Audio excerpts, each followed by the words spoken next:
Welcome to the Daily AI News, brought to you by the Day After AI News channel. Today is Friday, February 20, 2026. It's a day of massive, almost jarring contrasts, I think. Right, because on one hand, we have Google dropping this suite of tools that feel like absolute magic, creative suites, reasoning engines, stuff that makes you just want to quit your job and go make art all day. Yeah. And then you flip the page and we're staring down reports of predator-trained drones in China and a chip war that's getting incredibly messy. It's a lot of tension to navigate, and that's really our mission for this deep dive. We need to figure out how these things coexist in the same reality. You have AI as this limitless creative assistant writing symphonies, coding websites, even diagnosing pediatric cancer. And then you have AI as a disruptive, potentially lethal force in warfare and surveillance. It's a huge spectrum. We've got updates from Google DeepMind, some really heavy geopolitical reports on the semiconductor industry, medical breakthroughs that honestly made me tear up a little bit when I read them. They're incredible, yeah. And some legislative news from Tennessee and UNESCO that we really need to unpack later on. So let's start with the magic before we have to wade into the heavier stuff. Let's talk about the Google drop. They released Gemini 3.1 Pro today, and the marketing language caught my eye immediately because they aren't calling this a chat update. No. They're calling it a reasoning update. And that distinction is everything. We've been seeing incremental speed improvements for a year or two, chatbots getting slightly faster, slightly less hallucination prone. Right, the usual tweaks. But 3.1 Pro seems to be a fundamental shift in how the model processes logic. The headline stat everyone is freaking out about today is from the Lyrica AGI-2 benchmark. I saw that. It scored 77.1%. Now, for the listener who doesn't track benchmarks for a living, why is that specific number such a big deal? Because the Lyrica AGI benchmark isn't about memorizing the internet.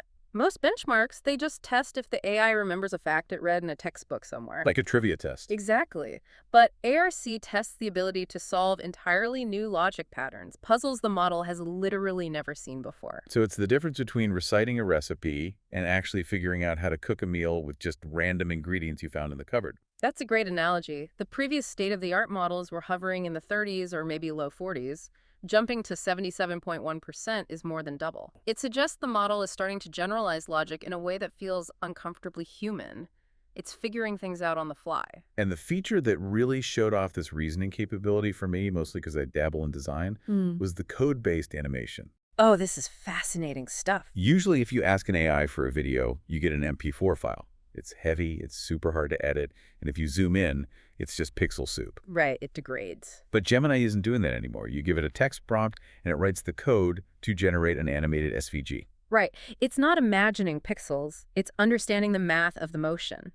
Because it's vector-based code, that animation is perfectly crisp on a smartwatch or a massive billboard. It scales endlessly. And it shows the model understands the actual structure of the image, not just what it looks like on the surface. It's a much deeper level of comprehension. There was that example of the Wuthering Heights portfolio, too. Did you see that one? I did. That was a total flex by Google. They asked the model to build a portfolio website for the book Wuthering Heights. Now, a standard LLM would just put up a summary, maybe a generic contact us page. A very corporate template. But this one went full Gothic. It understood the vibe. It captured the atmospheric tone, the brooding, the moors, the dark romance, and built a sleek, modern interface that actually felt like the book. It's moving from summarize this data to interpret this emotional context and build something functional out of it. And then there's the sheer utility of it. I mean, it built a live aerospace dashboard for the ISS just from a prompt. Yes, it connected to a public telemetry stream and visualized the orbit in real time. That is bridging the gap between raw data and human understanding instantly. If you're an engineer, that just saved you 3 days of coding. Okay, so it can code, but can it sing? Let's pivot to Lyrica 3, Google's new music generator. This is the fun side of the drop, but it's also the legally complicated side. Yeah, so you can make 30-second tracks with lyrics now. Yeah. An example they gave was eclectic, a funny love song about socks. Which, admittedly, is a low-stakes use case. Very safe. But listen to the audio fidelity on those generations. It's doing lyrics, melody, harmony, and vocal styling all at the exact same time. But, and this is the crucial part for anyone listening who works in media, they're rolling it out with SynthID. That's the watermark technology. Correct. It's an imperceptible watermark embedded directly into the audio waveform. You can't hear it with the human ear, but a machine can detect it. So if you make a song with Lyrica 3, there is a permanent digital fingerprint that says AI made this. It really feels like Google is trying to get ahead of the copyright lawyers here. They absolutely have to. The music industry is terrified of deepfakes, and we'll get to the real artist impact later. But SynthID is their attempt to say, look, we're being responsible adults in the room. Whether it actually stops piracy is a whole other question. Before we leave the Google ecosystem, we have to mention the hardware. The Pixel 10 dropped today.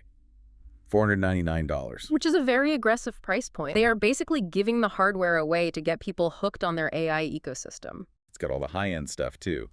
Camera coach to help you frame shots, and a feature called, and I can't believe they named it this, Nano Banana. I laughed out loud at that. Terrible name, incredible tech. It allows for creative photo edits, blending images, reimagining scenes right on the device. It's bringing that high-level generative AI, the stuff that used to require a massive, power-hungry server farm, to a mid-range phone in your pocket.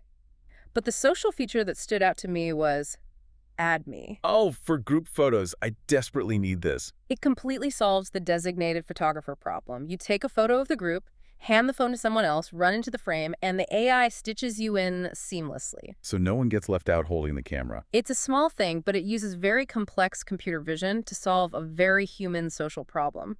Plus, 7 years of support on a budget phone. That is unheard of in the industry. So that's the shiny, happy tech news. We have reasoning engines, funny songs about socks, and perfect group photos. Enjoy that feeling, because we really need to pivot now. We have to look at how these exact same underlying technologies, autonomy, pattern recognition, swarming, are being applied in a very different arena. Yeah.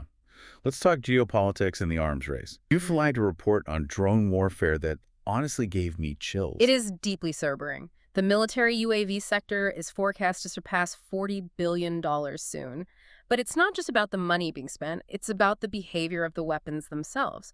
We have reports coming out of China regarding how researchers at Beijing University are training these drones. They aren't using flight simulators, right? They're using nature. Specifically predators. They are modeling drone behavior on hawks, wolves, and coyotes. So let me get this straight. They aren't just programming fly from point A to point B. They're programming actual hunting instincts. Exactly. They ran a test, let's call it the hawk test. They had a dove drone trying to evade using erratic flight patterns, and they released the hawk-trained drone to intercept it. How fast was it? The hawk drone neutralized the target in 5.3 seconds.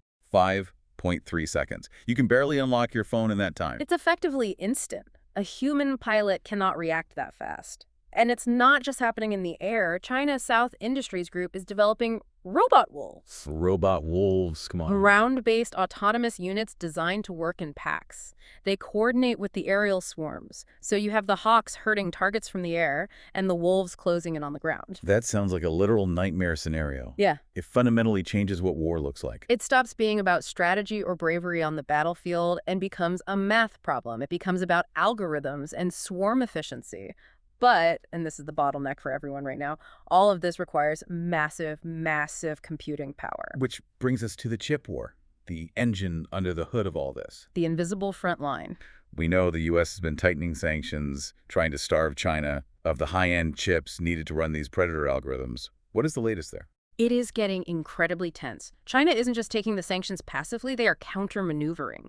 They have effectively started banning their own companies from using certain NVIDIA chips, like the H20. Wait, why ban the chips they can actually still get? To force a switch. They want their domestic companies to use the Huawei Ascend 910C instead. It's a rip the Band-Aid off moment. They are sacrificing short-term performance to guarantee long-term self-reliance. And they're pouring state money into this, right? An insane amount. Just in the Yushuang AI zone alone, they are investing 80 billion yuan. And interestingly, they are betting big on RISC-V architecture. That's the open source chip standard. Right, because if it's open source, the U.S. can't sanction it. They want to completely decouple from Western tech standards so they can never be cut off again. But are they actually self-sufficient yet? Can they build the robot wolves without U.S. tech? Not entirely. And that's where the Shadow Fab network comes in. This reads like a spy novel.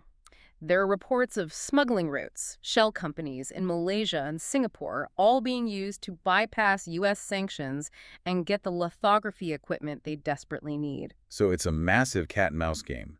The U.S. tries to close the door, and China just builds a tunnel under the floor. Precisely. And the stakes are impossibly high because whoever controls the most efficient compute, controls the most efficient drones, the best economic models, everything. It's heavy stuff. Let's take a breath. Because while AI is learning to hunt, it is also learning to heal. And the healthcare news today is actually incredible. It really is. If the drone news scares you, this segment should give you some genuine hope. St. Jude Children's Research Hospital announced a breakthrough called MPACT. This is for pediatric brain tumors specifically. Yes. And the technology here is what's called a liquid biopsy. Break that down for us. What does that mean? Usually, to figure out what a brain tumor is doing, you have to do surgery. You have to literally cut into the brain to get a tissue sample. It's invasive, it's dangerous, and it's incredibly traumatic for a child. Liquid biopsy changes all that. They analyze the cerebrospinal fluid instead. And the AI finds the cancer markers in the fluid. It looks for DNA methylation patterns. Think of it like a barcode for the cancer. The AI scans the fluid, reads the barcode, and tells the doctors exactly what kind of tumor it is. How accurate is it? 92% in testing. But the real game changer is for monitoring. Imagine a child who has gone through treatment. Usually, checking for a relapse is a nimble of scans and biopsies. With this, they can tell if a cancer is a relapse or a new secondary tumor just from testing the fluid. That saves so much trauma for those families. It turns a major surgery into a needle prick. It does. It's a miracle of data analysis. And we're seeing similar AI vision applications in heart health, too. Researchers in Korea are combining AI with OCT optical coherence tomography. That's for finding clogged arteries. Specifically, lipid-rich plaques. These are the silent killers, the ones that don't always show up clearly on a standard angiogram but can rupture and cause a massive heart attack without any warning. And the AI can see them. It spots them better than human doctors can alone. It's like having supervision that highlights the danger zones in bright red. There was another update on DeepRare, too. Yeah. An AI agent for diagnosing rare diseases. This one hits home for a lot of people. If you have a rare disease, the average time to get a correct diagnosis is years. You get bounced from specialist to specialist, and no one can figure it out because they haven't seen it before. I saw the stat on this one. It actually outperformed human specialists. It did. In a benchmark test using clinical notes and genetic data, the human experts achieved a 54.6% diagnostic accuracy. DeepRare hit 64.4%. That almost 10% gap, that's not just a statistic. No. That represents thousands of real people finally getting an answer after years of mystery and suffering. That is the promise of AI right there. It doesn't get tired, it doesn't forget a case it read about 10 years ago, and it can synthesize data no single human brain could possibly hold. It's amazing. But, and there is always a but on this show, data synthesis brings us to the messy part. Societal impact. How this tech hits the ground for regular people day to day. Right. Who owns the data? Who controls the outcome? We have a story out of India regarding agriculture that highlights this perfectly. The Tribune put out a report on how AI could revolutionize Indian farming. Precision sowing, pest forecasting, planning for minimum support prices, which all sounds great for efficiency on the surface. Ideally, yes. It could save crops and drastically increase yields, but the risk is what they are calling a digital caste system. Meaning the tech-savvy get richer and the poorer farmers get left behind. Or worse, it becomes a sort of corporate feudalism.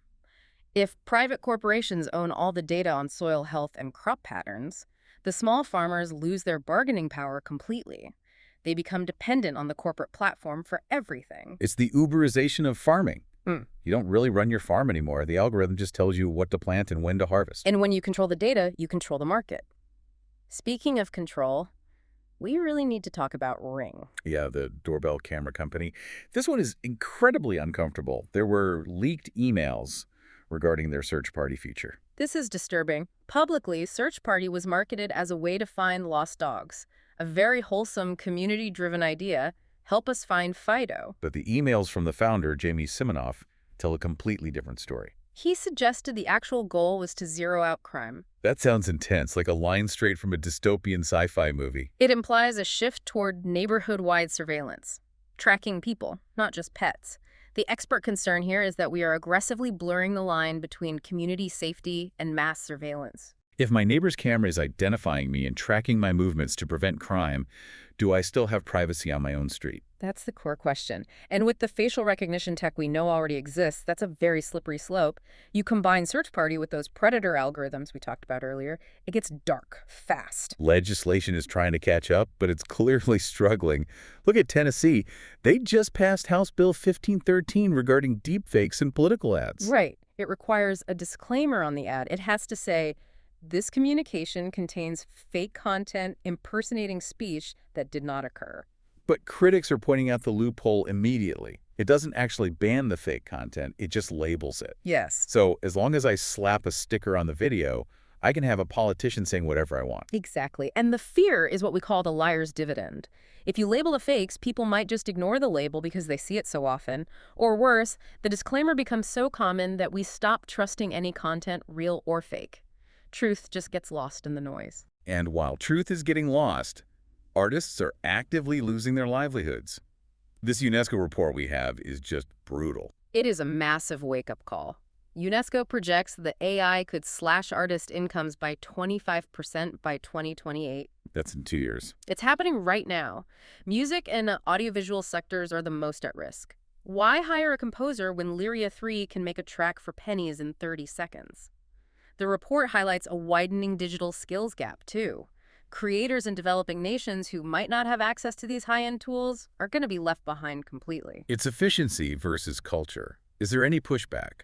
Or are we just accepting this as the new normal? There are some attempts at technical solutions. There's a startup called Humanity that launched something they call proof of trust. What does that actually do? It's a way to verify real humans without exposing their raw data. It uses palm biometrics and zero-knowledge proofs. Basically, it's a cryptographically secure way to prove I'm not a bot, which might become a highly sought-after premium status in the near future. So we're going to have certified human stickers on our work. We might have to, just to prove a human hand was involved in the creation process. Okay, let's unpack this whole picture. Yeah. Because it is a lot to take in for one deep dive. It is a lot. On one hand, we have Gemini and MPAC-CT. AI that can write a symphony, visualize the cosmos, and save a child from a brain tumor without invasive surgery. That is the dream. That's the optimistic Star Trek future we all want. It is absolutely the dream. But on the other hand, we have AI calculating the most efficient way for a drone to hunt a human in 5.3 seconds.